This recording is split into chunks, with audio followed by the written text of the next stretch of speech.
Hi viewers, welcome to BS talk show. నేను మీ బుర్రా శ్రీనివాస్.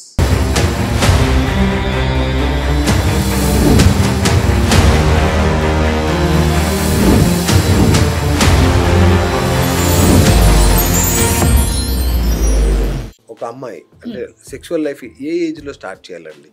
అంటే ఐడియల్ ఏజ్ సెక్షువల్ లైఫ్ ఎంతసేపు చేస్తే స్త్రీ సుఖపడుతుంది అనేది ఏమన్నా ఉంటుందా? అంటే ఐ మీన్ ఆర్గాజంకి వస్తుంది అనేది ఏమన్నా ఉంటుందా? అందరికి డిఫరెంట్ అండి. సో మీరు లేడీసే కదా మేడం, మీతో చెప్పుకోవడానికి సిగ్గుపడతారా లేదంటే ఓపెన్ గా చెప్తారా? ఇది భర్తలో కోరికలు ఉంటాయి, భార్య సహకరించదు, హస్బెండ్ తో కలవడం అన్న దాని గురించి చాలా అపోహలు పెట్టేసుకుని. సో నిజంగా స్త్రీలకి ఇలాంటి సమస్యలైన స్త్రీలకు తెలుసా మ్యామ్? చాలా మందికి మీరు చెప్పినట్టుగా తెలియదండి. సో దీనివల్ల సంసారాలు విచ్ఛిన్నమయ్యే పరిస్థితి. ఇట్లా భర్తతో కలవడం అనేది కూడా తప్పు అనుకునే టైప్ ఆఫ్ పీపుల్ కూడా కొంతమంది ఉన్నారు, ఇంకా ఉన్నారు. పురుషుల కంటే వయాగ్రా ఇలాంటివన్నీ ఉంటాయి. సో అట్లా ఉమెన్ కూడా ఈ ఇంట్రెస్ట్ వాళ్ళకి కూడా కలగడానికి, సాటిస్ఫై అవ్వడానికి మన టాబ్లెట్స్ ఉంటాయా? కొన్ని యాక్చువల్లీ అంటే స్త్రీలలో లిబిడోని పెంచడానికి ఏమన్నా మార్గాలు ఉంటాయా? మీరు యాక్చువల్లీ నమ్ముతారో నమ్మరో, కొంతమంది అయితే పెళ్ళయి 6, 7, 8 years అయ్యాక కూడా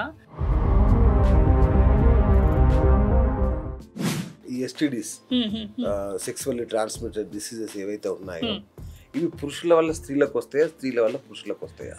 ఇది ఎవరి వల్లైనా ఎవరికైనా రావచ్చండి. అంటే వెజనల్ స్మెల్ చాలా మంది ఫీల్ అవుతుంటారు, లేదు స్మెల్ వస్తుంది, కలవకూడదు, ఇది తేడా వస్తుంది, ఇలాంటి ఒక భయం ఉంటది. ఇది ఎట్లా మనం పోగొట్టడం వల్ల? కానీ చాలా మంది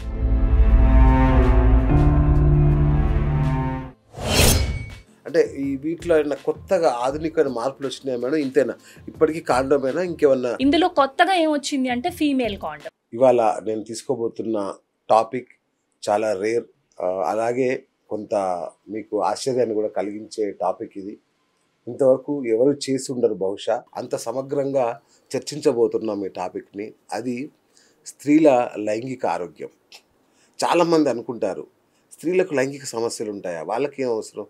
నేను మొన్న ఒక ఆండ్రాలజిస్ట్తో మాట్లాడినప్పుడు ఆయన అంటున్నాడు, అసలు స్త్రీలకు ఆరోగ్య సమస్యలు ఉంటాయని కూడా ఎవరికి తెలియదండి. ఈ లైంగిక ఆరోగ్య సమస్యలు వాళ్ళకి చికిత్సలు కానీ, వాళ్ళకి ట్యాబ్లెట్లు కానీ అసలు ఏ రోజు కూడా ఏ ఆండ్రాలజిస్ట్ దగ్గరికి ఒక ఉమెన్ వచ్చినట్టుగా లేదు అసలు. సో అంటే వాళ్ళకు లేవా సమస్యలు అని నేను అడిగినప్పుడు ఆయన చెప్పాడు, చాలా ఉంటాయండి. వాళ్ళకి ఆర్గాజం దగ్గర నుంచి, లిబిడో దగ్గర నుంచి అనేక సమస్యలు ఉంటాయి. కానీ స్త్రీలు బయటికి చెప్పుకోరు. ఈవెన్ వాళ్ళ ఫ్రెండ్కి చెప్పుకోరు, భర్తకి చెప్పుకోరు, పార్ట్నర్కి చెప్పుకోరు. ఎవరు చెప్పుకోకపోవడం వల్ల ఎన్నో సమస్యలు ఫేస్ చేస్తుంటారు. వాళ్ళు లోపల కుమిలిపోతుంటారు. ఇప్పుడు సమయం వచ్చింది, మనం ఎట్లాగైతే లైంగిక సమస్యల గురించి చర్చిస్తున్నామో అట్లాగే స్త్రీల లైంగిక సమస్యలు కూడా చర్చించాల్సిన సమయం వచ్చింది. ఇప్పుడు మనం ఇంకా సిగ్గుపడుతూ ఆరోగ్యాన్ని అంటే అనారోగ్యాన్ని దాచుకొని కుటుంబ ఆరోగ్యాన్ని నాశనం చేస్తున్నాం. అలాగే ప్రపంచ ఆరోగ్యానికి కూడా కారణం స్త్రీ ఆరోగ్యం. స్త్రీ ఆరోగ్యంగా ఉంటే కుటుంబం ఆరోగ్యంగా ఉంటుంది, ప్రపంచం ఆరోగ్యంగా ఉంటుంది. అందుకే ఇవాళ స్త్రీల లైంగిక సమస్యలు, గర్భనిరోధక పద్ధతులు, ఇలాంటి విషయాలు, వాళ్ళ ఆరోగ్యాన్ని మనం ఎలా కాపాడాలి అనే దాని మీద ఇవాళ చర్చించబోతున్నాం. డాక్టర్ బోనం శ్రీహారిక గారు ఇవాళ మనతో ఉన్నారు. తను సుప్రసిద్ధ గైనకాలజిస్ట్, అలాగే తను లేజర్ లాప్రోస్కోపిక్ సర్జన్. సో తను అడిగి మరి స్త్రీల సమస్యలు ఎలా ఉంటాయి, వాళ్ళు అసలు మనసు విప్పి చెప్తారా లేదా అని తెలుసుకునే ప్రయత్నం చేద్దాం. నమస్తే అండి. మేడం, ఎలా ఉన్నారు? సూపర్ అండి. సో నేను ఎత్తుకున్న టాపిక్ కొంచెం గంభీరమైంది, కొంచెం ఇబ్బందిగానే ఉండొచ్చు, కానీ మ్యామ్ ఇప్పుడు మాట్లాడాల్సిన సమయం వచ్చిందండి. ఎందుకంటే నేను పర్సనల్గా ఏమనుకుంటా అంటే స్త్రీ ఆరోగ్యంగా ఉంటే ప్రపంచం ఆరోగ్యంగా ఉంటుంది. ముఖ్యంగా లైంగిక ఆరోగ్యం అనేది చాలా ఇంపార్టెంట్. అది లేకపోవడం వల్ల అనారోగ్యంతో భర్తకు అనారోగ్యం కావచ్చు, ఇంకా ఎన్నో దాని సైడ్ ఎఫెక్ట్స్ చాలా ఉంటాయి, మీకు తెలుసు. సో నిజంగా స్త్రీలకి ఇలాంటి సమస్యలైన స్త్రీలకు తెలుసా మ్యామ్? చాలా మందికి మీరు చెప్పినట్టుగా తెలియదండి. లిబిడో అంటే సెక్షువల్ డిజైర్ అంటే హస్బెండ్ తో పార్ట్నర్ తో కలవాలని కోరిక లేకపోవడంని లాస్ ఆఫ్ లిబిడో అంటారు. అంటే భర్తతో కలవాలని అనిపించకపోవడం. దీనికి రీజన్స్ అనేకమైన రీజన్స్ ఉన్నాయి, కానీ చాలా మంది బయటకు చెప్తే ఏమనుకుంటారు అని ఎవరికి ఫస్ట్ హస్బెండ్కే చెప్పరు. తర్వాత ఇంట్లో ఉన్న ఫ్యామిలీ మెంబర్స్ కమ్యూనికేట్ చేయరు. తర్వాత డాక్టర్ దగ్గరికి వెళ్ళడానికి కూడా వాళ్ళు సిగ్గుపడి చెప్పకుండా అట్లానే ఇదే నార్మల్ అనుకుని అలాగే లైఫ్ కొనసాగిస్తూ ఉంటారు. సో 100 మంది ఉంటే అందులో ఒక్కళ్ళు కూడా ఇలాంటి ప్రాబ్లం ఉన్న వాళ్ళు మా దగ్గరికి రారు. చాలా చాలా చాలా తక్కువ. మేము అడిగి మీకు ఇదేదైనా ప్రాబ్లం ఉందా అని అడిగితే గానీ చెప్పరు. అయితే ఎవరిలో బయటపడుతుంది అంటే కొంతవరకు ఇన్ఫర్టిలిటీ అంటే పిల్లలు కలగని కప్పులు ఎవరైతే ఉన్నారో యాజ్ అ పార్ట్ ఆఫ్ మేము ఇన్ఫర్టైల్ కపుల్ని మేము అడుగుతున్నప్పుడు ఆ క్వశ్చన్స్ లో భాగంగా ఈ క్వశ్చన్స్ వచ్చినప్పుడు పిల్లలు కలగట్లేదు ఎందుకు అన్నప్పుడు వైఫ్ అండ్ హస్బెండ్ తరచుగా కలుస్తున్నారా ఏంటి ప్రాబ్లం అన్నప్పుడు అప్పుడప్పుడు బయటపడుతుంది. మోస్ట్ ఆఫ్ ద సిచ్యువేషన్స్ లో బయటపడదు. ఓకే, సో దీనివల్ల సంసారాలు విచ్ఛిన్నమయ్యే పరిస్థితి నిజంగా. అంటే భర్తలో కోరికలు ఉంటాయి, భార్య సహకరించదు, అప్పుడు వాడికి కోపం వస్తుంటది. ఏంటి అసలు అంటే నిజానికి కోర్టులు కూడా తీర్పిచ్చాయి లైంగిక ఆసక్తి లేని కాపురమే కాదు వాళ్ళు కలిసి ఉండాల్సిన అవసరం లేదు అని. అంటే అందులో సెక్స్ కనుక ఇన్వాల్వ్ కాకపోతే ఇక ఫ్యామిలీ అనే దానికి ఆ కాపురానికి అర్థం లేదు అనేది కోర్టులు కూడా తీర్పులు ఇచ్చిన పరిస్థితి. సో ఈ నేపథ్యంలో కుటుంబాలే విచ్ఛిన్నమయ్యే పరిస్థితి. సో దీనికి ఏమన్నా అంటే స్త్రీలలో లిబిడోని పెంచడానికి ఏమన్నా మార్గాలు ఉంటాయమ్మా? మీరు యాక్చువల్లీ నమ్ముతారో నమ్మరో కొంతమంది అయితే పెళ్ళయి 6, 7, 8 years అయ్యాక కూడా హస్బెండ్తో అసలు కలవకుండా నాన్ కన్సమేషన్ ఆఫ్ మ్యారేజ్ అంటారు. ఒక్కసారి కూడా భర్తతో కలవకుండా 6, 7 years తర్వాత అప్పుడు పిల్లలు కావాలనుకున్నప్పుడు అసలు కలవడం అందే జరగలేదు మేడం అని ఇద్దరు మా దగ్గరకు వచ్చి కూర్చుంటారు సీరియస్గా చాలా మంది. దాంట్లో మోస్ట్ కామన్ రీజన్ ఎందుకు అంటే తరచుగా చూసేది విమెన్లో ఆడవాళ్ళలో ఇంకా కమ్యూనిటీ వైజ్ అని కాదు కానీ కొంతమంది వాళ్ళు నమ్మే నమ్మకాలు వాటి ద్వారా ఇట్లా భర్తతో కలవడం అనేది కూడా తప్పు అనుకునే టైప్ ఆఫ్ పీపుల్ కూడా కొంతమంది ఉన్నారు, ఇంకా ఉన్నారు.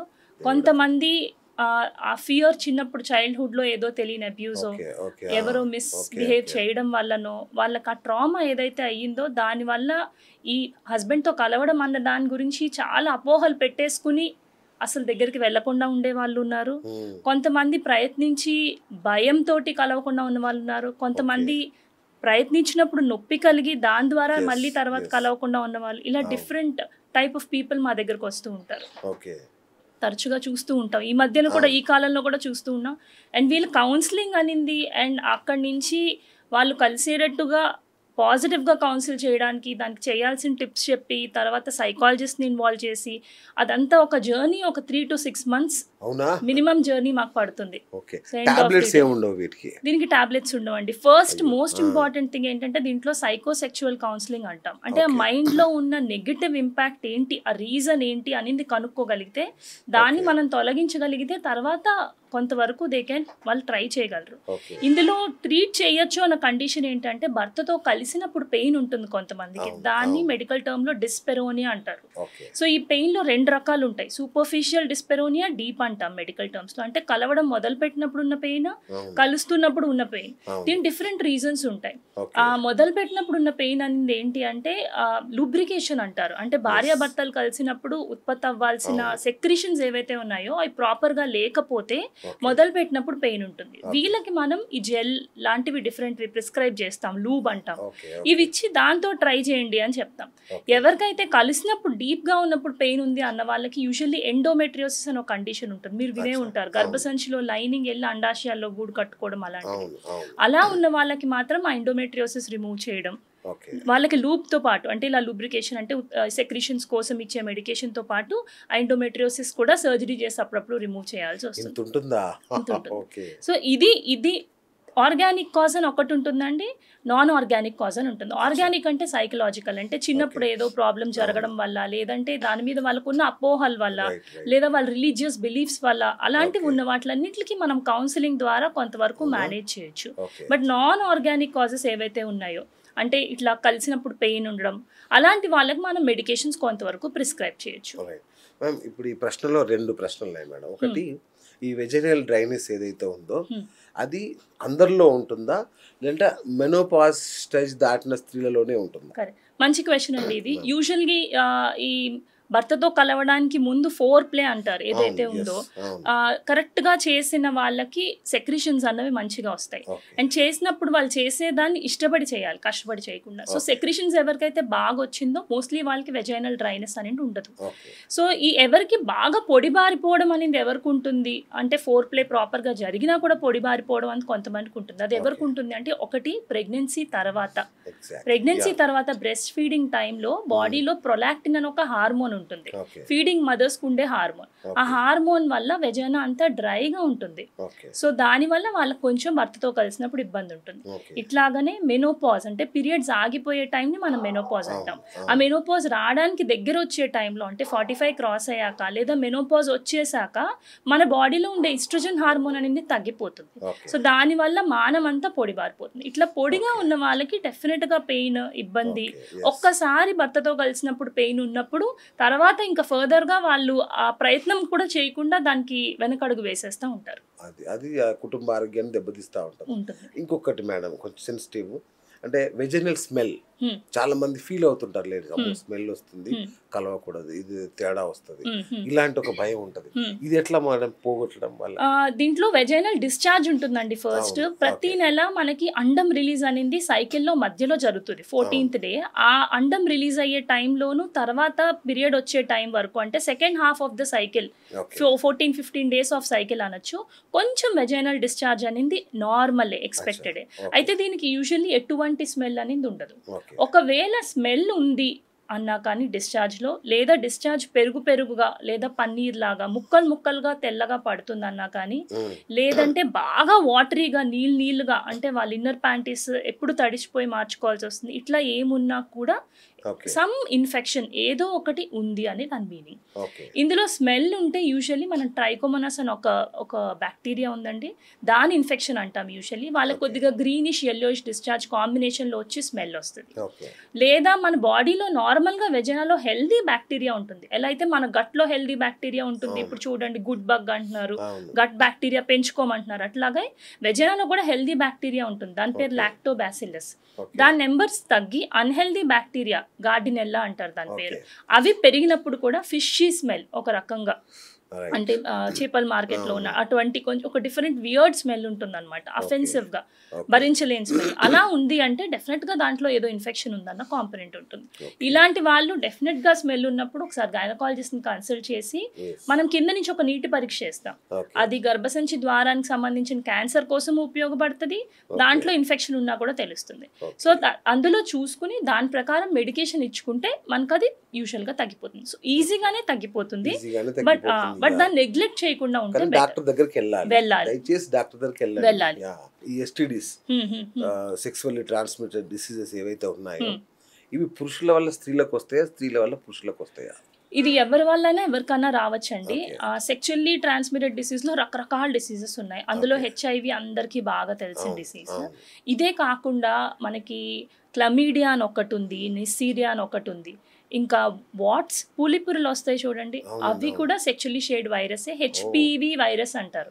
మనం క్యాన్సర్ సర్విక్స్ వ్యాక్సిన్ వేస్తున్నాం ఇప్పుడు, దాంట్లో ఈ HPV వైరస్ మీద వ్యాక్సినే ఉన్నాయి. కానీ ఎవరి దగ్గర నుంచి ఎవరికి వచ్చింది అంటే ఫస్ట్ ఎవరి దగ్గర ఉందో మనకి తెలియదు. మోస్ట్ ఆఫ్ ద టైమ్స్ ఈ viral infections especially sexually shade infections asymptomatic అంటే ఎటువంటి సిమ్టమ్స్ లేకుండా ఉంటాయి. కానీ కొంతమందికి మాత్రం జెనైటల్ ఏరియా అంటే వల్వా, యూరిన్ చేసే ఏరియా దగ్గర లెగ్స్ మధ్యలో స్పేస్లో ఆడవాళ్ళకి అల్సర్స్ లాగా, చిన్న చిన్న అల్సర్స్ లాగా చాలా వచ్చినాయి అంటే దాన్ని HSV ఇన్ఫెక్షన్ అంటాం, herpes simplex infection. So multiple small చిన్నవి చాలా కురుపులు ముట్టుకుంటే అసలు భరించలేనంత పెయిన్, అంటే వాళ్ళు యూరిన్ వెళ్ళేటప్పుడు కూడా ఆ నీళ్లు ఫాసెట్తో వేసుకుంటున్న టైంలో కూడా భరించలేనంత సివియర్ పెయిన్ ఉంది అంటే అది హెర్పెస్ సింప్లెక్స్ ఇన్ఫెక్షన్. అలా కాకుండా ఒక్కటే లీజన్, కొంతమందికి ఒకటే చిన్న నాడ్యూల్ వస్తుంది, చిన్న కురుపు వస్తుంది, చిన్న కురుపు వచ్చి ఆ కురుపు వల్ల ఏం పెయిన్ లేదు కానీ ఆ కురుపు 1 నెల నుంచి 2 నెలల వరకు ఉండి మెల్లగా హీల్ అవుతుంది అంటే దాన్ని సిఫిలిస్ ఇన్ఫెక్షన్ అంటారు. ఇవి కాకుండా కొన్ని డిఫరెంట్ రకాల కురుపులు ఉన్నాయి, అవి మధ్య చాలా తగ్గిపోయినాయి, రావట్లేదు. ఇంకా HIV ఉన్న వాళ్ళకి ఇట్లాంటి సిమ్టమే ఉండాలని లేదు, వాళ్ళకి మల్టిపుల్ డిఫరెంట్ నోట్లో క్యాండిడియాసిస్ అంటారు, కింద వెజైనాలో క్యాండిడియాసిస్ అంటే నేను ఇందాక చెప్పాను కదా పెరుగుగా డిశ్చార్జ్, ఇటువంటి వాటితో ప్రెజెంట్ అవ్వచ్చు. సో ఒక్కొక్కటి డిఫరెంట్ టైప్లో ప్రెజెంట్ అవ్వచ్చు. విమెన్లో అయితే ఇది, మగవాళ్ళల్లో అయితే కూడా హెచ్ఎస్వి మళ్ళీ సేమ్ అండి, హెర్పెస్ సింప్లెక్స్ అనే ఇన్ఫెక్షన్, మల్టిపుల్ చిన్న కురుపులు ఉంటాయి. సిఫిలిస్ అయితే సింగిల్గా కురుపు ఉంటుంది. సో ఇట్లాంటి కురుపులు ఉన్న వాళ్ళకి సేమ్ టైంలో లిప్స్ చుట్టూ కూడా కురుపులు ఉండొచ్చు, దాన్ని కూడా హెర్పెస్ సింప్లెక్స్ ఇన్ఫెక్షన్ అంటారు. సో ఎవరైనా ఇద్దరిలో ఎవరో ఒకరికి వచ్చింది అంటే మాత్రం డెఫినెట్గా మీరు ఇమీడియట్గా డాక్టర్ని కన్సల్ట్ చేసి దానికి మీరు ట్రీట్మెంట్ తీసుకోవడమే కాకుండా పార్ట్నర్ స్క్రీనింగ్ కూడా చేయాల్సి వస్తుంది. ఎందుకంటే మీ పార్ట్నర్కి కూడా ఆల్రెడీ వచ్చిందా అనేది మనకు తెలియాల్సి ఉంటుంది. ఇందులో ఏంటంటే రీజన్స్ ఎందుకు వస్తాయి సెక్షువల్లీ షేర్డ్ ఇన్ఫెక్షన్స్ అంటే, ఒకటి ఈ మధ్య మల్టిపుల్ సెక్షువల్ పార్ట్నర్స్ ఎక్కువైపోయారు. ఎస్పెషల్లీ చిన్న పిల్లలకి ఇంకా ఎక్కువ, 25 అండ్ లెస్ ఏజ్లో ఎక్కువ చూస్తున్నాం ఈ మధ్య మనం sexually shared infections. Immuno compromised అంటే ఇమ్యూనిటీ తక్కువ ఉన్న వాళ్ళు, ఇమ్యూనిటీ తక్కువ అంటే హెచ్ఐవి పేషెంట్స్, షుగర్ పేషెంట్స్, వాళ్ళకి వచ్చే ఛాన్సెస్ ఎక్కువ ఉంటాయి. ఇంకొకటి ఎర్లీ ఏజ్లో సెక్షువల్ లైఫ్ స్టార్ట్ చేసి ఉన్న వాళ్ళకి కూడా ఇట్లాంటి ప్రాబ్లమ్స్ ఎక్కువ ఉంటాయి. ఫోర్త్, కాండమ్ని వాడకపోవడం వల్ల కూడా ఎక్కువ ఉంటాయి. సో ఈ 4 రీజన్స్ వల్ల ఈ ఇన్ఫెక్షన్స్ ఎక్కువ ఉంటాయి. ఇంకా హెచ్ఎస్వి అనింది, హెర్పెస్ సింప్లెక్స్ అని ఒక ఇన్ఫెక్షన్ అయితే ఒకసారి వచ్చిందంటే రికరెంట్గా మళ్ళీ లైఫ్లో ఎపిసోడ్స్ వస్తూ ఉంటాయి. అంటే మన బాడీలో ఆ వైరస్ ఉండిపోయి ఫస్ట్ ఎపిసోడ్ చాలా సివియర్గా ఉంటుంది, తర్వాత వచ్చే ఎపిసోడ్స్ అంత సివియర్గా ఉండవు, కానీ రిపీటెడ్గా మన ఇమ్యూనిటీ తగ్గిన ప్రతిసారి ఆ వైరస్ ఇన్ఫెక్షన్స్ రిపీటెడ్గా మళ్ళీ అల్సర్స్ అనేది వచ్చిపోతూ ఉంటాయి. ఒక అమ్మాయి అంటే సెక్షువల్ లైఫ్ ఏ ఏజ్లో స్టార్ట్ చేయాలండి? అంటే ఐడియల్ ఏజ్, సెక్షువల్ లైఫ్కి ఐడియల్ ఏజ్ అంటూ యాక్చువల్లీ లేదండి. మన కంట్రీలో మ్యారేజ్ అంటే మన ఇండియన్ బిలీఫ్స్, రిలీజియస్ అన్నిటిలో 18 విమెన్ 21 మెన్ అంటే ఆ లైన్స్లో వెళ్ళాలి అన్న దానికి నేను యాక్చువల్లీ చూసే నా ప్రాక్టీస్లో చెప్పాలి అంటే 100 గర్ల్స్ అన్మ్యారీడ్ నా దగ్గరకు వస్తుంటే 95% of them are sexually active, 5% of them మాత్రమే సెక్షువల్లీ యాక్టివ్ ఉంటారు. అంటే చెప్పే వాళ్ళు మేము అడిగినప్పుడు 95% 90% యాక్టివ్ అంటారు, 10% చెప్పరు. ఆ 10%లో అబద్ధం చెప్పే వాళ్ళు కూడా ఉండొచ్చు. సో జనరల్గా అంటే మేము నాన్ జడ్జ్మెంటల్గానే చూస్తాము ఎవరిని, మేము ఇది తప్పు అది అని. ఎందుకంటే ఎండ్ ఆఫ్ ది డే ఎందుకంటే మేము ఏదైనా వాళ్ళు మాకు చెప్పగలిగితేనే మేము ట్రీట్ చేయగలుగుతాం. End of the day treatment important. So వాళ్ళకి కన్వీనియంట్ చేసి పర్సనల్ క్వశ్చన్ అడుగుతున్నాం, ఏం అనుకోవద్దని మనం క్వశ్చన్ అడుగుతాం. వాళ్ళు చెప్పినప్పుడు మనకి తెలుస్తుంది, తెలిసినప్పుడు మనం క్లియర్గా వాళ్ళకి చెప్పాలి కాండమ్స్ వాడండి. ఎస్పెషల్లీ చిన్నపిల్లలు, అన్మ్యారీడ్ పిల్లలు ఎవరైతే ఉన్నారో, చిన్నపిల్లలు అంటే మీరు చెప్పి ఏజ్ ఏంటో చెప్పండి నాకంటే. 18 పిల్లలు చాలా మంది యాక్చువల్లీ ఇప్పుడు ఉంటున్నారండి మన కంట్రీలో, చాలా మంది ఉంటున్నారు. అన్మ్యారీడ్ పిల్లలు కూడా చాలా మంది సెక్షువల్లీ యాక్టివ్ ఉంటున్నారు. సో సెక్షువల్లీ యాక్టివ్ ఉండొద్దు అని ఎవరు చెప్పలేరు, దాని బదులు ప్రికాషన్స్ తీసుకోవాలి. అంటే బీ కేర్ఫుల్, కాండమ్స్ వాడాలి. End of the day sexually shared infections అనేది రాకూడదు, బికాజ్ వాటి వల్ల లాంగ్ టర్మ్ ఇంప్లికేషన్స్ ఉంటాయి. ఎలాంటివంటే ఫస్ట్ ఇందాక మనం హెచ్ఎస్వి హెర్పెస్ సింప్లెక్స్ అనుకున్నాం, ఒక్కసారి వస్తే లైఫ్లో ఫ్లేర్స్ వస్తూనే ఉంటాయి రికరెంట్గా. 2 హెచ్ఐవి వచ్చింది అంటే లైఫ్ లాంగ్ ట్రీట్మెంట్, అండ్ అదొక పెద్ద సోషల్ ట్యాబు, అవుట్ క్యాస్ట్, ఎవరు తెలిస్తే అసలు మీతో ఫ్రెండ్షిప్ కూడా చేయరు ఇంకా మీరు చెప్పినట్టు. థర్డ్, ఈ ఏదైతే ఇన్ఫెక్షన్స్ వచ్చున్నాయో సెక్షువల్లీ షేర్డ్ ఇన్ఫెక్షన్స్, ఇందులో క్లమీడియా, నిసీరియా అని 2 ఉన్నాయి. ఇవి ఎంత డేంజరస్ అంటే అవి పైకి స్ప్రెడ్ అయ్యి యూట్రస్ పైన ఉండే ట్యూబ్స్, ఫెల్లోపియన్ ట్యూబ్స్ అంటారు, అవి ప్రెగ్నెన్సీ రావడానికి చాలా ఇంపార్టెంట్. మనకు ప్రతి నెల రిలీజ్ అయిన అండం, హస్బెండ్ రిలీజ్ చేసిన స్పర్మ్ 2 కలిసేది ఈ ఫెల్లోపియన్ ట్యూబ్స్లో. టుగెదర్ బేబీ వచ్చి మళ్ళీ మనకి గర్భసంచిలో కూర్చుంటుంది. ఈ వైరస్ పైకి వెళ్ళి ఆ ఫెల్లోపియన్ ట్యూబ్స్ని డ్యామేజ్ చేసేస్తుంది, సైలెంట్గా డ్యామేజ్ చేసేస్తాయి. ఆ ట్యూబ్స్లో ఉన్న లైనింగ్ ఉల్లిపొర అంత చాలా పల్చగా, అంత సెన్సిటివ్గా ఉంటాయి. ఒకసారి ఎలా ఉల్లిపొర డ్యామేజ్ అయితే మళ్ళీ దాన్ని మనం రిపేర్ చేయలేము. ఫెల్లోపియన్ ట్యూబ్స్లో ఉన్న లైనింగ్ కానీ డ్యామేజ్ అయిందంటే అవి బ్లాక్ అయిపోతాయి. వాళ్ళకి ఇంకా ప్రెగ్నెన్సీ అనేది చాలా కష్టం. మళ్ళీ పిల్లలు పుట్టలేదని మ్యారేజ్ తర్వాత ట్రీట్మెంట్కి వెళ్ళినప్పుడు తెలిసి అప్పుడు మళ్ళీ వాళ్ళ ఐవీఎఫ్ అంటే టెస్ట్ ట్యూబ్ బేబీకి వెళ్ళాల్సినంత సిచ్యువేషన్ రావచ్చు. అన్ఫార్చునేట్లీ కొంతమందికి ఆ ట్యూబ్స్లో ప్రెగ్నెన్సీ బై మిస్టేక్ కూర్చుంటే అది బ్రేక్ అయ్యి ఎక్టోపిక్ ప్రెగ్నెన్సీ అంటారు, బ్లీడ్ అయ్యి కాంప్లికేటెడ్ స్టేట్లో కూడా హాస్పిటల్కి రావచ్చు. సో సెక్షువల్లీ షేర్డ్ ఇన్ఫెక్షన్స్ అప్పటికప్పుడు ట్రీట్మెంట్తో అయిపోద్దు, లాంగ్ రన్లో లాంగ్ టర్మ్ ఎఫెక్ట్స్ కూడా రావచ్చు. Okay ma'am. సో ఇవన్నిటికీ పరిష్కారం మీరు చెప్పేది కాంట్రాసెప్టివ్. అంతే కదండి. కాండం ఇస్ ద బెస్ట్ ప్రివెన్షన్ అండి పిల్లలకి. ఇక పెద్దవాళ్ళకి అంటే ఈ వీటిలో ఏమైనా కొత్తగా ఆధునిక మార్పులు వచ్చినాయి మేడం? ఇంతేనా, ఇప్పటికీ కాండోమేనా ఇంకేమన్నా? ఇందులో 2 రకాలండి. ఒకటి బ్యారియర్ మెథడ్స్ అంటాం. బ్యారియర్ మెథడ్ అంటే స్పర్మ్ ని ఎగ్ ని అండం వీర్యం కలవకుండా ఆపేది, అది కాండం. ఇందులో కొత్తగా ఏమొచ్చింది అంటే ఫీమేల్ కాండం. మేల్ కాండం కాకుండా ఫీమేల్ కాండం కూడా వచ్చింది. మేల్ కాండం మెన్ ధరిస్తారు, దానికి ఫెయిల్యూర్ రేట్ ఒక 15% ఉండొచ్చు. అంటే 100 మందిలో 15 మందికి ఫెయిల్ అవ్వచ్చు, 15 కపుల్స్ కి. ఎందుకు ఫెయిల్ అవ్వచ్చు? ఒకటి రీజన్ స్లిప్ ఆఫ్ అయిపోవచ్చు, సెకండ్ రీజన్ బ్రేక్ అయిపోవచ్చు, థర్డ్ రీజన్ వీళ్ళు దాంతో పాటు జెల్ యూజ్ చేస్తారు లూబ్రికేషన్ కోసం. అంటే సెక్రీషన్స్ లేదు, కన్వీనియన్స్ కోసం వాళ్ళు లూబో ఏదో ఒకటి యూజ్ చేస్తారు. అవి అన్ని కాండమ్స్ అన్ని లూబ్స్ తోనూ కంపాటబుల్ అంటే సరిపోవు. కొన్ని వాటితోటి కలపకూడదు, క్లియర్ గా వాళ్ళు దాని మీద రాస్తారు, కానీ చదివే టైం ఉండదు కాబట్టి వాళ్ళు వాడేస్తారు. వాడాక ఏమవుతుంది, ఆ లూబ్ వేసుకున్నప్పుడు జారిపోవడమో, చిరిగిపోవడమో, హోల్ పడిపోవడమో, ప్రెగ్నెన్సీ వచ్చేస్తుంది. సో మేము కాండమ్స్ ఎవరు వాడచ్చు అంటామంటే, ఒకటి ఇలా సెక్షువల్లీ షేర్డ్ ఇన్ఫెక్షన్స్ రాకూడదు, 2 రీసెంట్లీ మ్యారీడ్ యాక్సిడెంటల్ గా ప్రెగ్నెన్సీ వచ్చినా పర్వాలేదు మేము కంటిన్యూ అవుతాం అనుకున్న వాళ్ళు కాండమ్ వాడచ్చు. అస్సలు ఎటువంటి పరిస్థితుల్లో ప్రెగ్నెన్సీ వద్దనుకునే వాళ్ళు మాత్రం ఇంకా బెటర్ మెథడ్స్ వాడాలి. Because condom failure 15%, which is very high. నా ఫీమేల్ కాండమ్ ఏంటంటే దీనికి కూడా ఒక అడ్వాంటేజ్, సెక్షువల్లీ షేర్డ్ ఇన్ఫెక్షన్స్ రావు. మేల్ కాండమ్ కి 20-30 టైమ్స్ కాస్ట్ ఎక్కువ, చాలా కాస్ట్ ఎక్కువ, ఎందుకంటే లోపల యూని మొత్తాన్ని కవర్ చేస్తుంది అనమాట. సో చాలా కాస్ట్ ఎక్కువ. మన కంట్రీలో ఇంకా అంత సక్సెస్ఫుల్ మోడల్ కాదు, బికాస్ మేల్ కాండమ్ బాగా అవైలబుల్ ఉంది, ఇది అవైలబుల్ లేదు. కాబట్టి దొరుకుతుంది, కావాలని తెప్పించుకోవచ్చు, బట్ అవైలబిలిటీ తక్కువ. అంత ఈజీగా మనకి మేల్ కాండమ్ దొరికినంత ఫీమేల్ దొరకదు. And it is expensive, almost 10-20 times పైనే కాస్ట్ చాలా ఎక్కువ ఉంది ఫీమేల్ కాండమ్. బెనిఫిట్స్ అన్ని దానికి దీనికి ఆల్మోస్ట్ సేమ్ ఉంటాయి. ఈ కాండమ్స్ రెండింటికి ఇంకో డిసడ్వాంటేజ్ ఏంటంటే కాయిటస్ డిపెండెంట్. అంటే కపుల్ కలవాలనుకున్న టైంలో మధ్యలో ఆగి వెళ్ళి కాండమ్ వేసుకుని వచ్చి వాళ్ళు కలవాలి. సో వాళ్ళకి దాన్ని కాయిటస్ డిపెండెంట్ అంటారు. కొంతమంది దాన్ని ఇష్టపడరు. సో ఇది కాండమ్స్ గురించి.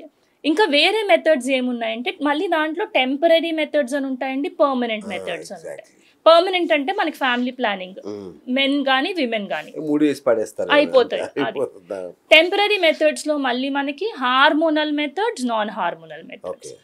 నాన్ హార్మోనల్ మెథడ్స్ అంటే మీకు బాగా తెలుసు, కాపర్ టీ లూప్ అంటారు. అంటే గర్భసంచిలో టీ షేప్ ఇంత చిన్న డివైస్ ప్లేస్ చేసేస్తారు, దానిలో కాపర్ ఉంటుంది అనమాట. సో దీనికి బెస్ట్ బెనిఫిట్ ఏంటంటే ఫెయిల్యూర్ చాలా తక్కువ అండి. 1000లో 3కో 4కో ఫెయిల్ అవుతాయి అంతే. అది బెనిఫిట్ అయితే. మరి డిసడ్వాంటేజ్ ఏంటి అంటే 3లో ఒకరికి ఫస్ట్ 3 to 6 months ఇది వేసాక కొద్దిగా బ్లీడింగ్ ఎక్కువ అవుతుంది. అది ఒక మెయిన్ సిమ్టమ్, మెయిన్ ప్రాబ్లం. దానివల్ల చాలా మంది వేయించుకోరు కాపర్ టీ అనమాట. ఇంకొక మెయిన్ అపోహలు దీని గురించి చాలా చాలా చాలా ఉన్నాయి. కాపర్ టీ వేసుకుంటే బరువు పెరిగిపోతాము, మాకు వద్దు అని చాలా మంది అపోహ పడతారు. అది యాక్చువల్లీ నిజం కాదండి. 100 మందిలో ఒకళ్ళు మాత్రమే కాపర్ టీకి బరువు పెరిగే ఛాన్సెస్ ఉన్నాయి. ఎవిడెన్స్ ప్రకారం 1000 మందిలో స్టడీలు చేసి చెప్పింది ఏంటంటే 100లో 1% కెన్ గెయిన్ వెయిట్. అది ఇంకా వేరే రీజన్స్ కూడా కలిసి ఉండొచ్చు, కానీ ఆ వేయించుకున్న వాళ్ళందరూ వచ్చి మేడం దీని తర్వాతే పెరిగామంటారు. బట్ యాక్చువల్ గా లేదు, అది మనకి ఏజ్ తోటి మనం విమెన్ పెరుగుతూ ఉంటారు కాబట్టి ఆడవాళ్ళు అలా పెరిగి ఉంటారు. బట్ దీన్ని వాళ్ళు కోరిలేట్ చేసుకుంటారు. సో అది మిత్. కాపర్ టీ వల్ల అందరూ పెరగరు, ఎవరో ఒకళ్ళు వెయిట్ పెరగచ్చు. నెక్స్ట్ ఏంటంటే ఫెయిల్ అవ్వితే గర్భసంచిలో కాపర్ టీ ఉంది, ప్రెగ్నెన్సీ ఫామ్ అయింది అంటే వీర్యం ఎగ్ కలిసిన ట్యూబ్ లో వచ్చి గర్భసంచిలో కూర్చోవాలి, కాపర్ టీ ఉంది ప్లేస్ లేదు, అప్పుడప్పుడు ట్యూబ్ లో కూర్చుండిపోతుంది. ఆ ఫెయిల్యూర్ రేట్ చాలా తక్కువ, 1000లో 3-4కే ఫెయిల్ అవుద్ది. బట్ ఫెయిల్ అయితే రాంగ్ ప్లేస్ లో ప్రెగ్నెన్సీ వస్తుంది. ఈ విషయం తెలియక పీరియడ్ మిస్ అయిన ఆడవాళ్ళందరూ మాకు కాపర్ టీ ఉంది, మాకేం ప్రెగ్నెన్సీ రాదులే అని లేట్ చేసి వదిలేస్తారు టెస్ట్ చేసుకోకుండా. డాక్టర్ దగ్గరకు కూడా వెళ్ళరు, 2-3 నెలల తర్వాత వెళ్దామని. ఈ లోపల ట్యూబ్ లో ఉన్న ప్రెగ్నెన్సీ ఊరుకోదు కదా, అది బ్రేక్ అవుతుంది.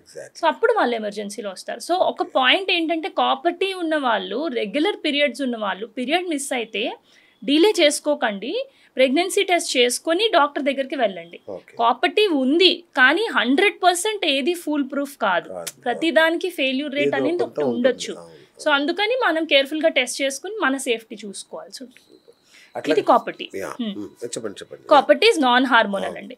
ఇట్లాగే డివైస్ ఇంకొకటి ఉంది, స్కిన్ లో ప్లేస్ చేసే డివైస్, ఇంప్లాంట్ అంటారు దాన్ని. దాంట్లో కూడా హార్మోన్ ఉంటుంది. ఇది దాంట్లో ప్రొజెస్ట్రాన్ అని ఒక హార్మోన్ ఉంటుంది. ఆ డివైస్ని స్కిన్లో ఆమ్లో చిన్న కట్టించి, ఎనస్థీషియా కూడా అక్కర్లేదండి, చిన్న మనకి ఇంజెక్షన్ ఎలా ఇస్తారు టీటీ ఇంజెక్షన్, అలా లోకల్గా ఒక ఇంజెక్షన్ ఇచ్చి డివైస్ పెట్టడానికి ఒక స్టేపులర్ లాంటిది ఉంటుంది. మనకి ఎలా స్టేపుల్ చేస్తాం పేపర్, ఆ పేపర్ని స్టేపుల్ చేయగానే చిన్న ముళ్ళు బయటకి ఎలా వస్తుందో, స్టేపుల్ చేయగానే ఇంత చిన్న డివైస్ వెళ్ళిపోతుంది స్కిన్ కిందకి. దాన్ని ఇంప్లాంట్ అంటారు. ఇది మన కంట్రీలో మనం ఎక్కువ వేసుకోవట్లేదు, బట్ అబ్రాడ్ చాలా మంది వేయించుకుంటారు. వేస్తే లేదు కాబట్టి 3 years to 4 years ఆ డివైస్ వదిలేయచ్చు. దీని ఫెయిల్యూర్ రేట్ కూడా కాపర్టీ లాగా చాలా తక్కువ, చాలా బాగా పనిచేస్తుంది. Device is also very good. మరి దీనికి డిసడ్వాంటేజ్ ఏంటి? అది ఇంత చిన్న రాడ్లా ఉంటుందండి, 2 centimeters ఎంతో, 1.5 to 2 centimeters. తీసేటప్పుడు సరిగ్గా రాకపోవచ్చు, వేసేటప్పుడు ఈజీగా వెళ్ళిపోతుంది. తీసేటప్పుడు మనకి పెన్సిల్లో ముళ్ళు ఎలా విరిగిపోతుందో అలా ముక్కలు ముక్కల్లా విరిగి ప్రాపర్గా రాకపోవచ్చు. దానికోసమని ఎక్కువ మన కంట్రీలో ఇంకా అది ఫేమస్ అవ్వాల. బికాస్ కాపర్టీ లాంటిది ఏం లేదు, థ్రెడ్స్ ఉంటాయి, థ్రెడ్స్ పట్టుకుని లాగితే ఫుల్గా వచ్చేస్తుంది, ఇబ్బంది. సో ఇది డివైస్ హార్మోన్ ఉంటుంది అందులో. ఇంకో హార్మోనల్ కాపర్టీ లాగే మెరీనా అని ఉంది. అది కొంచెం కాస్ట్లీ, కానీ అంత సేమ్ కాపర్టీ పని చేసినట్టే పనిచేస్తుంది. ఇంకొకటి ఏంటి అంటే ఇంజెక్షన్స్ అండి. చాలా మందికి తెలియదు ఇంజెక్షన్స్. ప్రతి 3 నెలలకి ఇంజెక్షన్స్ చేసుకుంటా పోవాలి ఆడవాళ్ళే. దీంట్లో అడ్వాంటేజ్ ఏంటంటే ఇంజెక్షన్స్ తప్ప ఇంకా మేజర్ సైడ్ ఎఫెక్ట్స్ ఏమి ఉండవు. అప్పటికప్పుడు అంతా బాగానే ఉంటుంది. కానీ ఆపేశాక అండం రిలీజ్ అవ్వడానికి కొంచెం లేట్ అవ్వచ్చు. అంటే ఇప్పుడు ఎవరైనా కపుల్ మాకు ఈ 1 year వద్దనుకుంటున్నాం, ఆపేక వెంటనే ప్రెగ్నెన్సీ కావాలన్నారు అనుకోండి, ప్రామిస్ చేయలేం. ఎందుకంటే ఆపేశాక ఇంజెక్షన్స్ అండం రిలీజ్ అవ్వడానికి 3 నెలలు పట్టచ్చు, 6 నెలలు పట్టచ్చు, 1 year వరకు లేట్ అవ్వచ్చు. ఇప్పుడు ఈ కాపర్టీ లాంటివి అయితే తీసేశాక నెక్స్ట్ మంతే వాళ్ళు అండం రిలీజ్ అయిపోద్ది, they can plan pregnancy.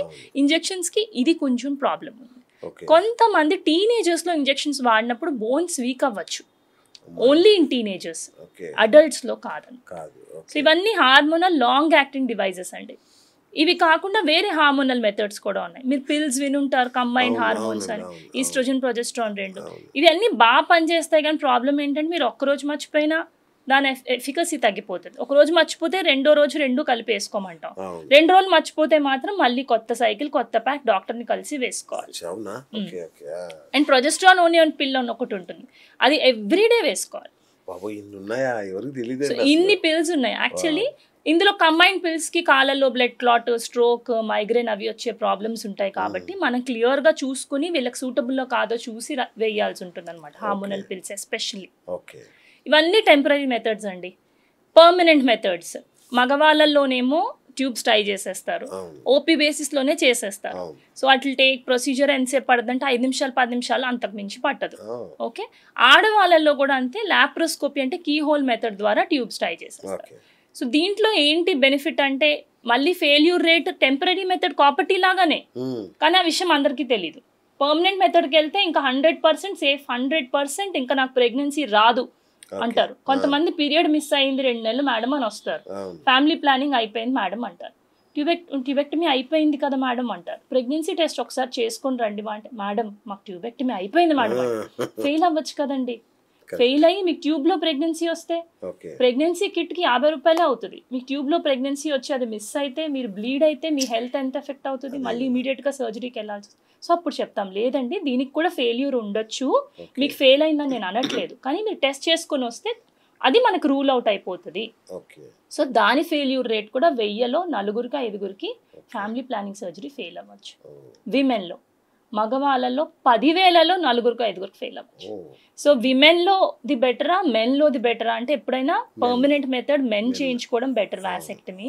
But మన కంట్రీలో మెన్ రెడీగా ఉండరు, ఎవరు రెడీగా ఉండరు.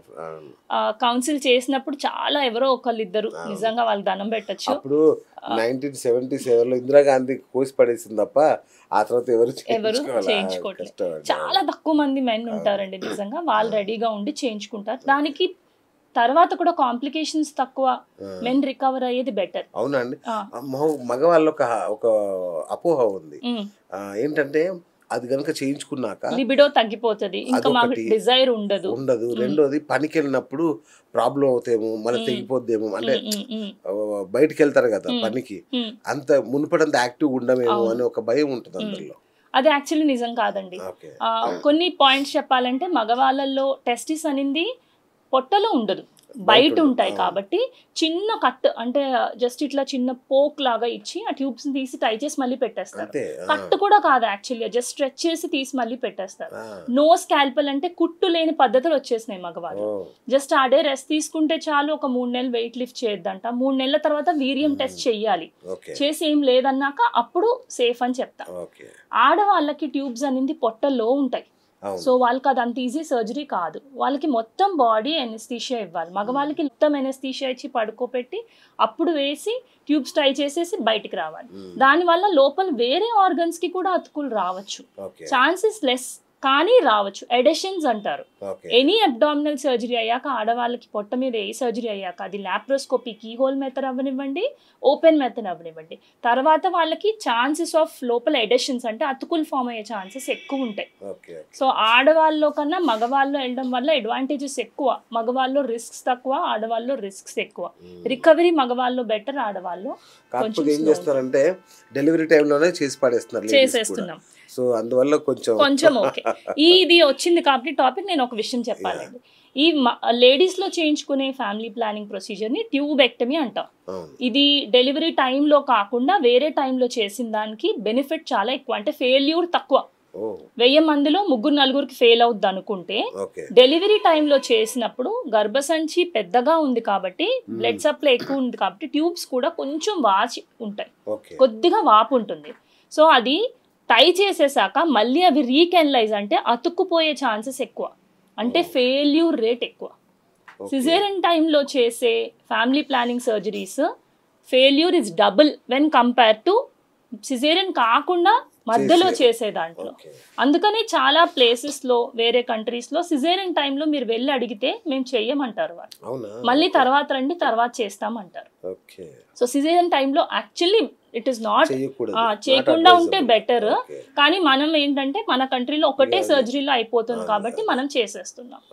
That is one point. ఇంకోటి మ్యామ్, చాలా మంది ఇంటర్ కోర్స్ తర్వాత భయపడిపోయి మనం చేయాలి, ఏదో ఒకటి చేయాలని పిల్స్ దానికి కూడా వచ్చినట్టున్నాయి కదా, అంటే ఆ తర్వాత కూడా గర్భనిరోధక మాత్రలు తీసుకునే ఛాన్స్ ఉంది కదా, అవి ఏంటి, అవి ఎలా పని? వాటిని ఎమర్జెన్సీ కాంట్రసెప్టివ్ పిల్స్ అంటారండి. ఎమర్జెన్సీ కాంట్రసెప్షన్ అంటే ఏంటంటే కపుల్ కలిశారు, అయిపోయాక వాళ్ళు ఇప్పుడు మాకు ప్రెగ్నెన్సీ వద్దని రియలైజ్ అయ్యారు అంటే అప్పుడు కాండమో లేదో సేఫ్టీ అనేది వాడలేదు. సో ఇందులో 2 రకాల పిల్స్ ఉన్నాయి. ఫస్ట్ లెవోనార్జెస్ట్రాల్ పిల్ అని ఒక టాబ్లెట్ ఉంది, యూలిప్రోస్ట్రాల్ అని టాబ్లెట్ ఉంది. ఈ టాబ్లెట్ ఏం లేదు, ప్రొజెస్ట్రాన్ అన్న హార్మోన్ అధికంగా ఉంటుంది. చెప్పేస్తున్నారు వాళ్ళు కొనేసుకుని వేసుకుంటారు మళ్ళీ. అలా లేదు, అట్లా కాదు. వాళ్ళు ఎప్పుడు వేసుకోవాలో వాళ్ళకి తెలియదు. ఇందులో ప్రాబ్లం ఏంటంటే ఫస్ట్ 14 days ఈ టాబ్లెట్స్ పనిచేస్తాయి. మాకు ఎట్లా వస్తారు పేషెంట్స్ 17-18 రోజు అంటే అండం ఆల్రెడీ రిలీజ్ అయిపోయాక వచ్చి, మేడం ఈ టాబ్లెట్ వేసుకున్నాం ఓకే కదా, పనిచేయదు. ఈ టాబ్లెట్ మెకానిజం ఆఫ్ యాక్షన్ అంటే పనితీరు ఎలా ఉంటుందంటే అండం రిలీజ్ అవ్వకుండా ఆపుద్ది. ప్రతి నెల మనకి 15-14 రోజు అండం రిలీజ్ అవుతుంది ఎవరికి, రెగ్యులర్ గా ఉన్న సైకిల్ వాళ్ళకి. అండం రిలీజ్ అయిపోయాక కలిసి అయ్యో అని అప్పుడు టాబ్లెట్ వేసుకుంటే దేనికి ఉపయోగం? ఆల్రెడీ అండం రిలీజ్ అయిపోయింది, సో టాబ్లెట్ పనిచేయదు. సో అండం రిలీజ్ అయిపోయాక పనిచేసే ఒకే ఒక మెథడ్ ఏంటంటే కాపర్ టీ అని మీకు చెప్పాను కదా, అది. సో అండం రిలీజ్ అయిపోయాక ఎవరైనా అయ్యో మాకు వద్దు అనుకుని వస్తే వాళ్ళు ఫాలో అవ్వాల్సింది ఏంటంటే ఇమీడియట్ గా గర్భసంచిలో కాపర్ టీ వేయించుకోవాలి. కాపర్ టీ అండం రిలీజ్ అయినా కూడా స్పర్మ్ అండం కలిసినా కూడా ఫామ్ అయిన బేబీని కూర్చొనివ్వకుండా ఆపుద్ది. సో ఫస్ట్ 14 days టాబ్లెట్స్ పనిచేస్తాయి. సెకండ్ 14 daysలో అంటే అండం రిలీజ్ అయ్యాక ఒకవేళ కపుల్ కలిసి ఉంటే టాబ్లెట్స్ పనిచేయవు. చాలా మంది మేడం మేము కలిసాము, మేము టాబ్లెట్ కూడా వాడాము, మరి ప్రెగ్నెన్సీ ఎలా వచ్చింది మాకు అర్థం కావట్లేదు అంటే టాబ్లెట్ పని చేయలేదా? లేదు, మీరు రాంగ్ టైంలో టాబ్లెట్ తీసుకున్నారు, ఎగ్ రిలీజ్ అయిపోయి. అందుకనే ఎమర్జెన్సీ కాంట్రసెప్షన్ అనేది ఈ టాబ్లెట్ ఓవర్ ద కౌంటర్ దొరికినా కూడా మీరు వేసుకోవద్దనే మేము చెప్తాం. ఎందుకంటే మీకు అది సూట్ అవుద్దా లేదా, మీది ఏ టైమ్ ఆఫ్ సైకిల్లో ఉన్నారు, మీ ఎగ్ రిలీజ్ అయిందా లేదా చూసాకే మేము చెప్పగలుగుతాం. సో దానికి కూడా మీరు వచ్చి మమ్మల్ని కలవండి. బికాస్ అది ఫెయిల్ అయ్యాక అది ఫెయిల్ అయిందని బ్లేమ్ చేయలేరు మీరు, అది మీరు రాంగ్ టైంలో వేసుకుంటున్నారు కాబట్టి అది మీకు పని చేయట్లేదు. సో మీరు లేడీసే కదా మేడం, మీతో చెప్పుకోవడానికి సిగ్గుపడతారా లేదంటే ఓపెన్ గా చెప్తారా? ఇది అయితే చెప్తారండి ఓపెన్ గానే. చాలా మంది ఇట్లా కలిసాము, మాకు వద్దనుకుంటున్నాం మేడం, ఈ మెడికేషన్ వాడచ్చు అని. సో దీంట్లో ఎక్కువ మంది చెప్పుకోకుండా ఉండని వాళ్ళు లేరు. చెప్పొద్దు అనుకున్న వాళ్ళు ఇలా ఓవర్ ద కౌంటర్ పిల్ తీసేసుకుని తర్వాత యాక్సిడెంటల్ గా ప్రెగ్నెన్సీలో వస్తారు. అయ్యో మేము తీసుకున్నాం మేడం, పని చేయలేదని వస్తారు. కానీ మోస్ట్లీ చాలా మంది చెప్తారు. కొంతమంది మేడం నిన్న మేము కలిసాము, మేము ఈ టాబ్లెట్ తీసుకోవచ్చా అని వస్తారు. 9వ రోజు 10వ రోజు అలా వస్తే సరే తీసుకోవచ్చు అని చెప్తాం. మనం అడిగినా కూడా వాళ్ళు చెప్పరు. వాళ్ళు 4-5 రోజుల క్రితం ముందు కలిసింది కూడా ఉంటుంది. సో అప్పుడప్పుడు ఏమవుతుంది, ఎగ్ రిలీజ్ అనేది మన చేతిలో ఉండదు. ఈ టైంలో అవుతుంది అనుకుంటాం, ముందే అయిపోయింది అనుకోండి, వాళ్ళకి మళ్ళీ యాక్సిడెంటల్గా ప్రెగ్నెన్సీ వస్తుంది. హిస్టరీ దాయకుండా కంప్లీట్గా చెప్పినప్పుడే మనం ఈ ఎమర్జెన్సీ కాంట్రసెప్షన్ అనేది అప్రోప్రియేట్గా ఆ సిచ్యువేషన్కి తగ్గట్టుగా ఇవ్వగలుగుతాం. Okay right ma'am. ఈ యొక్క సెక్సువల్ హెల్త్ ఏదైతే ఉందో దానికి అదర్ రీజన్స్ కూడా అడ్డంకిగా మారే ఛాన్స్ ఉందా? అంటే సైకలాజికల్ ఇష్యూస్ కావచ్చు, ఇతర అనారోగ్యాలు, మీరు అన్నట్టు షుగర్ కానీ బీపీ ఇట్లాంటివి ఉంటాయి కదా, వీటన్నిటి వల్ల కూడా ఈ సెక్షువల్ లైఫ్ ప్రభావితం అయ్యే అవకాశం ఉండొచ్చు అండి. ఎస్పెషల్లీ పిల్లలు పుట్టిన వెంటనే బ్రెస్ట్ ఫీడింగ్ టైంలో ఒకటి మీకు నేను చెప్పాను, బ్రెస్ట్ ఫీడింగ్ టైంలో ఎస్పెషల్లీ నార్మల్ డెలివరీ అయిన వాళ్ళు ఉంటారు, వాళ్ళకి కింద కుట్లు పడి ఉంటాయి కాబట్టి వాళ్ళకి ఇబ్బందిగా ఉంటుంది.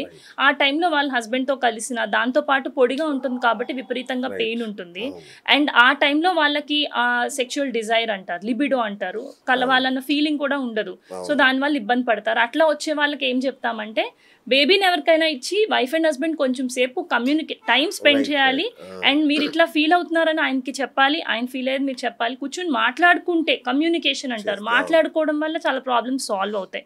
అండ్ అప్పుడు కూడా ఇంకా వాళ్ళు డ్రైనెస్ ఫీల్ అవుతే లూబ్ అంటే మనం సెక్రిషన్స్ కోసం మెడికేషన్ ఇస్తాం. అప్పుడు కూడా వాళ్ళు ఇంకా లేదు కలవలేకపోతున్నారంటే ఇంకా ఫర్దర్గా మనం సైకోసెక్షువల్ కౌన్సిలింగ్ అనేది చేస్తాం. ఇది డెలివరీ అయిపోయిన వాళ్ళకి. తర్వాత మీరు ఈ బీపీ షుగర్ వాటిలో ప్రాబ్లం ఏంటంటే, డయాబెటీస్ ఉన్న వాళ్ళకి ఎక్కువ వెజనల్ ఇన్ఫెక్షన్స్ అవి వచ్చే ఛాన్సెస్ ఉంటాయి. సో డయాబెటీస్ ఉన్న వాళ్ళు షుగర్ కంట్రోల్ అనేది ప్రాపర్గా చేసుకోవాలి. యాజ్ సచ్ డయాబెటీస్ వల్లనే డిజైర్ తక్కువ ఉంటుంది అయితే ఏమీ లేదు, దానికి దీనికి ఏం సంబంధం లేదు. కానీ మీరు ఆ వెజనల్ హెల్త్ అనేది ఎక్కువ మెయింటైన్ చేసుకుని ఇన్ఫెక్షన్ అనేది రాకుండా చూసుకోండి. బికాస్ భర్తతో కలిసినప్పుడు వెజనల్ ఇన్ఫెక్షన్ ఉంటే డయాబెటీస్ ఉన్న వాళ్ళలో పెయిన్ అనేది ఎక్కువగా ఉంటుంది, వాళ్ళు కలిసిన సాటిస్ఫాక్షన్ అనేది ప్రాపర్గా ఉండకపోవచ్చు. సో అది మెయిన్ రీజన్. తర్వాత వెయిట్ ఎక్కువ ఉన్న వాళ్ళకి కాన్ఫిడెన్స్ లెవెల్స్ చాలా తక్కువ ఉంటాయి, సెల్ఫ్ కాన్ఫిడెన్స్ అనేది చాలా తక్కువ ఉంటుంది. సో అట్లా ఉన్నప్పుడు కూడా ప్రతిసారి కాదు, నాట్ ఆల్వేస్, బట్ కొంతమందిలో. సో అండ్ కలిసినప్పుడు ఇబ్బందులు ఎక్కువ ఉండొచ్చు, బరువు ఎక్కువ ఉండడం వలన, వేరే రీజన్స్ వలన. సో వాళ్ళకి మనం లైఫ్ స్టైల్ మెయిన్గా చెప్తాం. అంటే ఫస్ట్ వెయిట్ లాస్ అయ్యి యోగా లేదా మెడిటేషన్ ఏదో చేసుకుంటూ, హెల్దీ డైట్ చేసుకుంటూ, లైఫ్ స్టైల్ చేసుకుంటూ సైమల్టేనియస్గా దెన్ వాళ్ళు సెక్షువల్ ఇంటర్కోర్స్లో పార్టిసిపేట్ చేస్తే కొంతవరకు కాన్ఫిడెన్స్ అనేది బూస్టప్ చేసుకున్నాక బెటర్గా ఉంటుంది. Okay ma'am. ఇంకా అసలు చాలా కీలకమైన ప్రశ్న ఆర్గాజం. సో అయితే చాలా మంది బయటికి చెప్పుకోలేని అతిపెద్ద సమస్య. అంటే ఇంతవరకు స్త్రీలకు సంబంధించి ప్రపంచానికి తెలిసిన సమస్య ఇది ఒకటే. అంటే వాళ్ళలో సరిగ్గా ఆర్గాజం రాదు, వాళ్ళు చెప్పుకోలేరు, చెప్పరు, వాళ్ళు నటిస్తారు, ఊరికే లేకపోయినా కూడా వచ్చినట్టుగా నటిస్తారు. సో దీనివల్ల ఎందుకు ఇది అడగాల్సి వస్తుంది మ్యామ్? క్రమంగా భార్యాభర్తల మధ్య గొడవల కారణం అవుతుంది. అంటే అసంతృప్తి, మాకు సాటిస్ఫాక్షన్ లేదు అని. నేను ఒక టిపికల్ కేసు చెప్తాను మేడం. మా ఒక కొలీగ్ దగ్గరికి ఆయన దగ్గర పనిచేసి ఒక అమ్మాయి వచ్చింది. ఇంకొక అబ్బాయిని అంతకుముందు పెళ్లి చేసుకుంది అనమాట, అదే ఆఫీస్లో ఉండే అబ్బాయిని. సో ఒక 6 months 1 year తర్వాత వచ్చింది మళ్ళీ. వచ్చి సార్ నేను ఆ అబ్బాయికి విడాకులు ఇద్దాం అనుకుంటున్నానండి. అదేంటమ్మా మీరిద్దరు చక్కగా ఉంటారు, ఏ గొడవ లేదు, నేను నన్ను కొడుతున్నాడా తిడుతున్నాడా అంటే, చాలా మంచోడండి, అసలు నా జోలికే రాడు, అంతా బాగుంది, మరి ఏంటి ప్రాబ్లం అంటే, చెప్పొచ్చో లేదో నాకు తెలియదు కానీ నేను అతని వల్ల సాటిస్ఫై అవ్వట్లేదండి. నేను కనుక సాటిస్ఫై కాకుండా రేపు ఏ అక్రమ సంబంధాలు ఇట్లా పక్క చూపులు చూశాను అనుకోండి, అది ఇంకా డేంజర్ అవుతుంది. సో వద్దండి నాకు అతనితో, నేను విడాకులు కావాలని అడిగి తీసేసుకుందండి. షాక్ మా అందరికి. అంటే ఇట్లాంటి కారణం అవుతుందా ఈ ఆర్గాజం అనేది? వీటి కారణం ఛాన్స్ ఉందా? ఇట్లాంటి సిచ్యువేషన్స్ యాక్చువల్లీ మన కంట్రీలో ఎవ్వరు బయటపడరండి, అన్ఫార్చునేట్లీ. మీరు చెప్పిన సిచ్యువేషన్లో ఎవరైతే ఉన్నారో చాలా ఆనెస్ట్ పర్సన్, తన ఇట్లా చెప్పి మంచి కానీ నాకు ఇది రీజన్ అని చెప్పి తన బయటికి రాగలిగారు. మన కంట్రీలో అప్బ్రింగింగ్ అంటే ఎట్లా పెంచారు, లేదా మనకి చిన్నప్పటి నుంచి అన్ని ఎట్లా చెప్పుకుంటూ వచ్చారు పేరెంట్స్, లేదా మనం వినుకుంటూ మన పెరిగిన సొసైటీలో ఉన్న సిచ్యువేషన్లో 90% ఆఫ్ ద విమెన్ దీని గురించి మాట్లాడారు.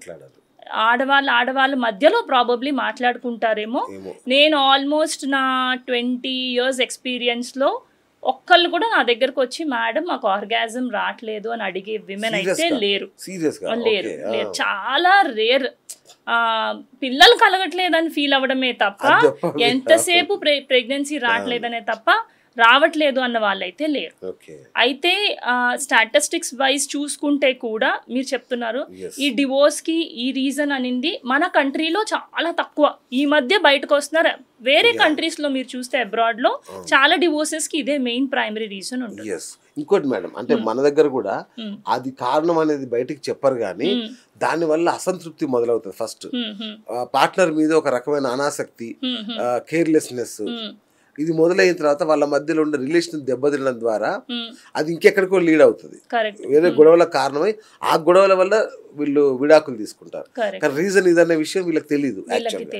అట్లా సో ఇందులో ఏంటంటే అండి, బేసిక్ గా ఒకటి ఆడవాళ్ళు చేసేది ఇష్టపడి చేయాలి, ఫస్ట్ ఇంపార్టెంట్ థింగ్. సెకండ్, వాళ్ళ మైండ్ లో ఏదో బ్లాక్ ఉంటుంది ఫర్ ఏదైనా రీజన్ అయి ఉండొచ్చు. ఆ ఉన్న బ్లాక్ ని తీసి పార్ట్నర్ తో కమ్యూనికేట్ చేయడం అనేది చాలా ఇంపార్టెంట్. కౌన్సిలింగ్స్ ఉంటాయండి. సైకోసెక్షువల్ కౌన్సిలింగ్ అటెండ్ అవ్వచ్చు. ఎవరు ఇస్తారు? అది సైకాలజిస్ట్ ఇస్తారు. సైకాలజిస్ట్ ఇస్తారు. ఏంటి ప్రాబ్లం అనేది వాళ్ళు డీటెయిల్డ్ గా కనుక్కొని యాక్చువల్లీ ఇస్తారు. ఆర్గాజమ్ లో డిఫరెంట్ టైప్స్ ఆఫ్ ఆర్గాజమ్స్ ఉంటాయి. అంటే ఏంటంటే ఇప్పుడు విమెన్ జెనైటల్ ఆర్గన్స్ చూస్తే క్లైటోరిస్ అన్న ఒక పార్ట్, వెజైనాలో కొన్ని పార్ట్స్, సర్విక్స్ లో కొన్ని పార్ట్స్, ఈ అన్నిట్లోనూ నర్వ్ ఎండింగ్స్ చాలా ఎక్కువ ఉంటాయి. అంటే మనకి ఏదైనా చల్లగా పట్టుకుంటే జల్లు మన ఒకసారి ఎట్లా అనిపిస్తుందో అట్లానే అక్కడ నర్వ్ ఎండింగ్స్ చాలా ఎక్కువ ఉంటాయి. సో పార్ట్నర్ తో కలిసినప్పుడు ఆ ఫ్రిక్షన్ వల్ల వాళ్ళకి ఆ నర్వ్ ఎండింగ్ స్టిమ్యులేట్ అయ్యి ఆర్గాజం అని వస్తుంది. మెన్ కి ఏంటంటే ప్రతిసారి కలిసినప్పుడు వాళ్ళ ఎండ్ లేదా క్లైమాక్స్ అనేది ఆర్గాజం లోనే ఎండ్ అవుతుంది. విమెన్ కి అట్లా ఎండ్ అవ్వాలి అంటే వాళ్ళు ఫస్ట్ పార్ట్నర్ తో కమ్యూనికేట్ చేయాలి. వాళ్ళు చేసేది ఏదో చేసాము అయిపోయింది అన్నట్టు ఉండకుండా వాళ్ళు చేసేది ఇష్టపడి చేయాలి. మెంటల్ బ్లాక్ అనేది ఏదైనా ఉంటే స్పెసిఫిక్ రీజన్, ఆ రీజన్ తీసేయాలి. ఆ పెయిన్ అనేది ఏదైనా ఉంది అంటే అడ్రస్ చేసుకుని వదిలేయకుండా ఫస్ట్ ఆ పెయిన్ ని కూడా అడ్రస్ చేయాలి. అండ్ ఆర్గాజం లో ముందు ఫోర్ ప్లే అనేది కూడా చాలా ఇంపార్టెంట్. అంటే వైఫ్ అండ్ హస్బెండ్ కలిసారు, టుగెదర్ 2-3 minutes ఉన్నారు, అయిపోయింది అన్నట్టు ఉండకూడదు. ఇందులో యాక్చువల్లీ మేల్ పార్ట్నర్ రోల్ కూడా చాలా ఇంపార్టెంట్. అంటే మగవాళ్ళు వైఫ్ తో కలిసాము మనది అయిపోయింది అన్నట్టు కాకుండా అరే తన కూడా ఇష్టపడుతుందా అనేది ఆలోచించడం చాలా ఇంపార్టెంట్.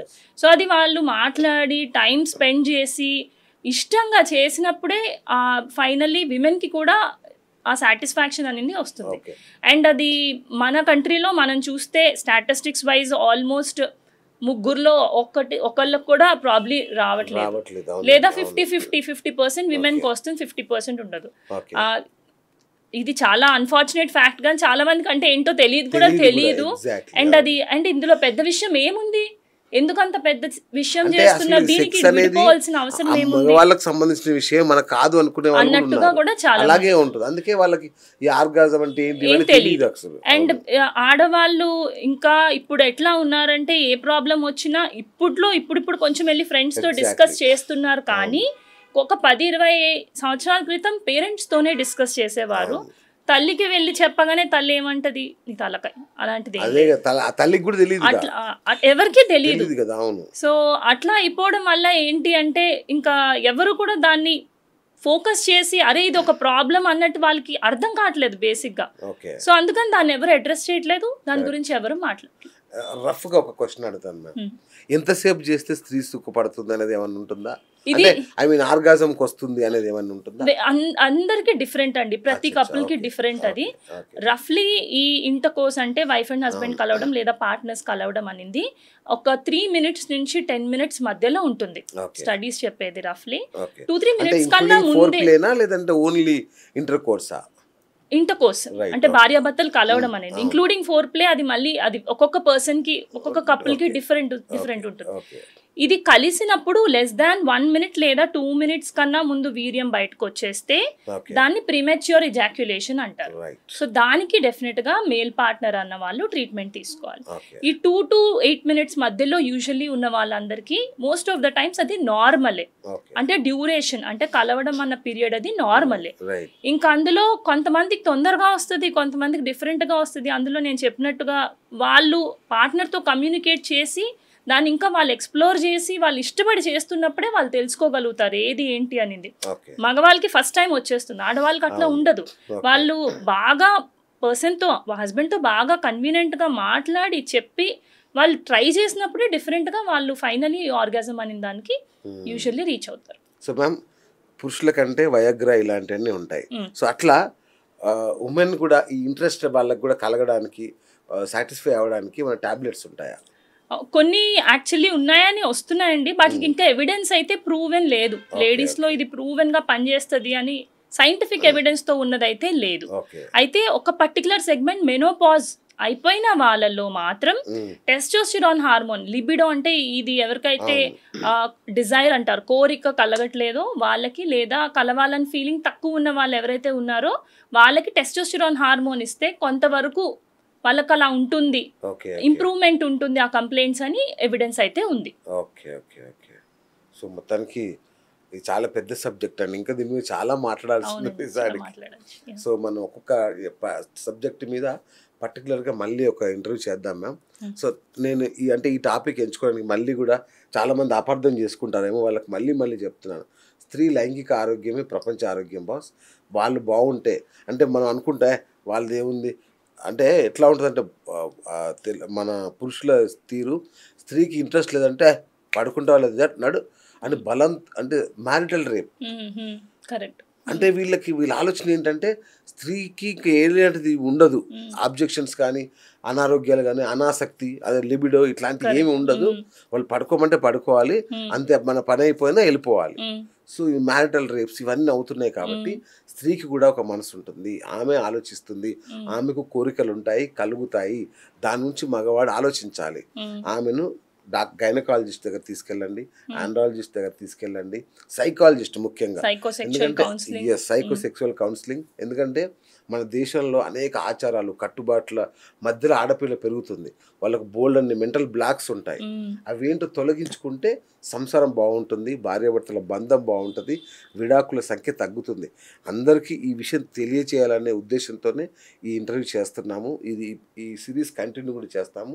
Thank you doctor. అంటే మీరు తప్పుగా అనుకోకుండా ఈ విషయాలన్నీ అంటే లెట్స్ టాక్ అనేది నా ఆలోచన ma'am. Let's women also talk. ఎందుకంటే వాళ్ళు సగం ఆకాశంలో సగం అవకాశంలో సగం ఇందులోనూ సగం వాళ్ళకి ఇవన్నీ అవగాహన రావాలి తెలియాలనే ఉద్దేశంతోనే ఇది చేస్తున్నాం మ్యామ్. సో మీరు కూడా మహిళా సోదరి మనల్ని ఎవరైనా మహిళలంతా దయచేసి మేడం కాల్ చేయండి, మీ సమస్యలు చెప్పుకోండి, హ్యాపీగా నిరభ్యంతరంగా. మ్యామ్ అపోలో హాస్పిటల్లో ఉంటారు హైదరాబాద్లో, చక్కగా వెళ్ళి కలవండి లేదా ఫోన్లో మాట్లాడండి. మీకు కావాల్సిన ట్యాబ్లెట్లు అవసరమైతే ఇక్కడి నుంచి పంపిస్తారు. లోకల్ అపోలో సెంటర్ లేని ఊరు లేదు, మెడికల్ షాప్ లేదు. సో అక్కడికైనా మీరు వెళ్ళి మేడం స్లిప్ రాసి మీకు వాట్సాప్ చేస్తారు, మీ ఊర్లో కూడా మీరు తెచ్చుకోవచ్చు. నిరభ్యంతరంగా నిస్సంకోచంగా మేడంతో మాట్లాడండి, అంతేగా.